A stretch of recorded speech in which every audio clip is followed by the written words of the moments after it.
Hello. At first glance, these utensils may seem ordinary, yet they represent crucial turning points in the cultural evolution of humanity.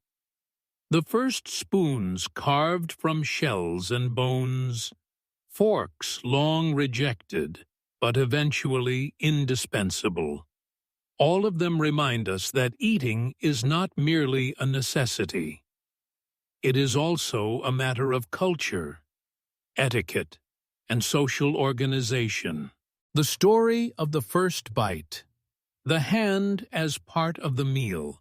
For the majority of human history, eating was done directly with the hands, without any tools. During this period, the human hand was both the primary instrument for bringing food to the mouth and the first point of contact with environmental factors. Direct hand consumption was common in every culture, from hunter-gatherer societies to agricultural communities. Initially, preparing and consuming food was a simple and functional process. Handling food with the hands was also crucial for sensory evaluation. Temperature, texture, and edibility were assessed by touch. In ancient civilizations and early communities, the use of the hand elevated eating beyond a mere physical necessity. It played a decisive role in shaping social structures and cultural norms. Sharing food within a community transformed the practice of hand eating from a personal habit into a social act. However, over time, hand eating posed challenges, particularly with liquids and hot foods. Direct hand contact raised hygiene concerns and facilitated the spread of infectious diseases. Moreover, the increasing variety and complexity of foods demanded new tools. Out of this necessity, humans began crafting the first eating utensils from natural materials. The emergence of spoons and forks was not a replacement for hand eating, but rather a complementary solution to meet evolving needs. The birth of the spoon, from shells to tables. The spoon is among the oldest eating tools in history. The earliest examples were shaped from materials readily available in the natural environment. Shells, animal bones, pieces of wood, and stones offered suitable forms for consuming liquid foods. Archaeological evidence shows that spoon-like tools were used in early civilizations such as Egypt, Mesopotamia, and China. In ancient Egypt, spoons were not only practical, but also ceremonial, often decorated with religious motifs and made of wood or ivory. The development of the spoon depended not only on necessity, but also on technological advances. With the rise of agriculture, soups, porridges, and other soft foods gained prominence in dining culture. Consuming such foods required a tool capable of holding liquids, and the spoon fulfilled this need. In ancient Greece and Rome, spoons became more widespread. The Greeks used the mistron, while the Romans had the cochlear, small spoons used both at the table and for medicinal purposes. Roman spoons were often made of bronze or silver, with material and design reflecting social status. In medieval Europe, spoons continued to be used, typically crafted from wood or tin, and were personal items carried by individuals. Over time, spoons evolved into symbols of status and culture. Material choice, craftsmanship, and decoration mirrored the user's social position. The delayed arrival of the fork. Diabolical tool or elegance? Unlike the spoon, the fork appeared relatively late in history due to both technical differences and cultural resistance. Early fork-like tools appeared in ancient Greece and Rome, but were intended for cooking and serving, not for eating at the table. Using a fork as an eating tool began in the 9th century in the Byzantine Empire. Some historical records indicate Byzantine nobles used gold and silver forks.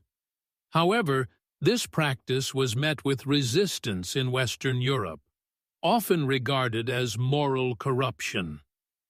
For example, an 11th century Byzantine princess sent to Venice was criticized by church authorities for using a fork. During this period, the fork was seen as a diabolical instrument. Why metal prongs when God gave fingers? Adoption in Western Europe was slow. Italy became the first European region to use forks widely.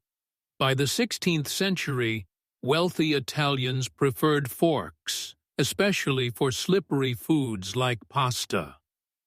France followed, but broader public adoption only occurred in the 18th century. In England, fork usage remained limited even during Queen Elizabeth I's reign. The widespread adoption of the fork was influenced by three factors: the development of table etiquette, increased food variety, especially cooked meats, industrial production making forks accessible. Two-pronged forks eventually gave way to three- and four-pronged designs, and by the 19th century, the fork became an essential part of modern dining. Table cultures. Between East and West, eating utensils like spoons and forks are not merely functional. They carry the historical, geographical, and cultural evolution of a society. The meanings, usage, and prevalence of these tools differ significantly between Eastern and Western cultures. In Asian societies, particularly China, Korea, and Japan, chopsticks became the primary eating tool. Forks were almost never used, and spoons were limited to specific foods. The use of chopsticks is rooted in traditional cuisine and cultural values.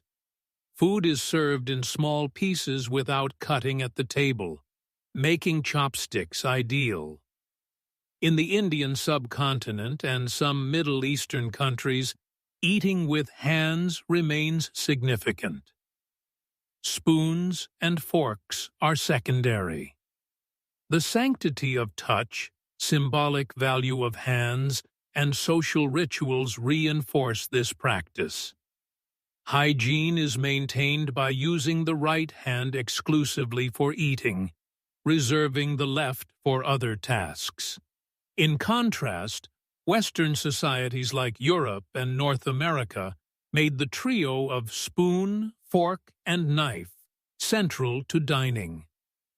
Table etiquette dictated proper usage, and detailed rules determined which fork to use when, reflecting social status and education.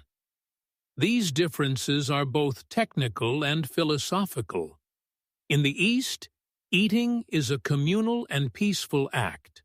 In the West, it is associated with personal space, hygiene, and control. Although global integration is blurring these lines, the cultural meanings attached to utensils continue to reflect identity and lifestyle. Table conflicts in the Middle Ages. Hand or tool? In medieval Europe, eating habits varied widely among social classes. Lower classes often ate with their hands, while nobles began using ornate spoons. Forks remained rare, regarded with suspicion or as sinful. Table culture was shaped by both class and religion. In Catholic Europe, eating with hands was seen as preferring God-given natural tools. Relying on artificial tools was sometimes interpreted as arrogance. Nevertheless, changes occurred in royal kitchens and elite tables. Wealthy households used silver spoons, gold-plated service tools, and carved boards. These signaled both wealth and prestige. Italy was exceptional. Some noble families adopted forks for delicate foods. But the trend remained a fashion, not a norm elsewhere. The medieval debate over hand versus tool reflected hygiene, aesthetics, etiquette, and religious values. This cultural tension over dining habits would continue for centuries, culminating in the fork's integration into modern tables, industrialization, and the standardization of tableware. The Industrial Revolution, beginning in the late 18th century, radically transformed production and daily life. One effect was the accessibility and variety of tableware. Pre-industrial spoons and forks were handcrafted, made of precious metals, and accessible only to a few, making ownership a privilege. Industrialization enabled faster production using tin, aluminum, and later stainless steel. Standard molds to mass-produce uniform utensils. Publication of etiquette books defining proper usage. The rise of the middle class brought widespread table settings with tablecloths and correctly arranged utensils.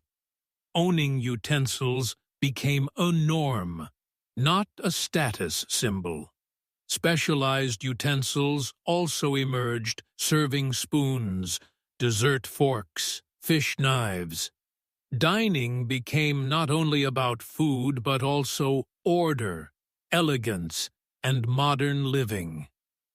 Western influence helped globalize spoon and fork usage, integrating them into local dining customs, even in Japan, where chopsticks remain traditional. Industrialization transformed these utensils from elite objects to daily essentials, now representing both function and cultural standards. Aesthetic and design. Revolution in tableware. With industrialization, spoons and forks attracted attention not only for function, but also for appearance. People sought not just to eat, but to eat elegantly, in aesthetically pleasing settings with stylish utensils. Three factors drove this change: rising middle-class expectations of showy simplicity, table culture reflecting social status, influence of art movements on everyday objects. Art Nouveau and Art Deco, at the turn of the 19th to 20th centuries, affected tableware as much as architecture. Curved handles, floral motifs on silver forks, and elegantly shaped porcelain spoons exemplified this period. Luxury sets became wedding essentials, and brands began to leave their mark. Designers reinterpreted form, experimenting with minimal lines, geometric structures, and abstract shapes. Modernism emphasized simplicity. Smooth stainless steel designs, influenced by Bauhaus, became widespread. Today, IKEA-style functional sets represent popular modern design, while luxury restaurants maintain gold or silver-plated designs. Spoons and forks now reflect cultural identity, style, and period aesthetics. Innovative tableware and technology. Today, in the 21st century, tableware has undergone technological transformation. Spoons and forks are no longer passive. Some are smart, measuring, analyzing, and promoting sustainable use. Smart spoons monitor eating speed to prevent overeating, alerting users with vibrations. Specialized medical utensils assist Parkinson's patients with tremor-reducing systems. Environmental awareness shapes production. Bamboo, cornstarch, recycled metals, and biodegradable materials replace single-use plastics. Schools, offices, and restaurants adopt these solutions. Design merges technology and aesthetics. Ergonomic, minimalist utensils appeal to both visual taste and comfort. Personalization trends include engraved spoons and custom sets for special occasions. Technology enhances intelligence, sustainability, and personal relevance, while retaining traditional functions. The story of spoons and forks, humanity's cultural evolution. Humans have always been defined not just by what they eat, but how they eat. Spoons and forks are the most visible symbols of this definition. Their story mirrors humanity's journey from nature to culture, from survival to coexistence. Initially, they served a practical purpose: drinking hot soup without spilling, lifting meat without fingers. Over time, they evolved, gaining meaning as cultural artifacts. Every era projected its values and aesthetics onto these tools. In the Middle Ages, forks were rejected for religious reasons. During the Renaissance, they returned to the table as symbols of elegance. Industrialization brought them to the masses. The modern age brought technology. Spoons and forks are no longer mere utensils. They carry cultural identity, social belonging, and even design value. When we reach for a fork or spoon today, we touch the culmination of millennia. This journey reflects not only technological progress, but also human cognitive and social evolution. Eating is more than necessity. It is sharing, togetherness, and cultural continuity. Sometimes this culture hides in the curve of a spoon or the prongs of a fork. The journey from shell to bone, silver to industry, to today's minimalist designs tells the story of societal change. Every utensil we use today continues a long-standing cultural evolution. Perhaps these small tools remind us: humanity builds civilization not just by what it eats, but how it shares.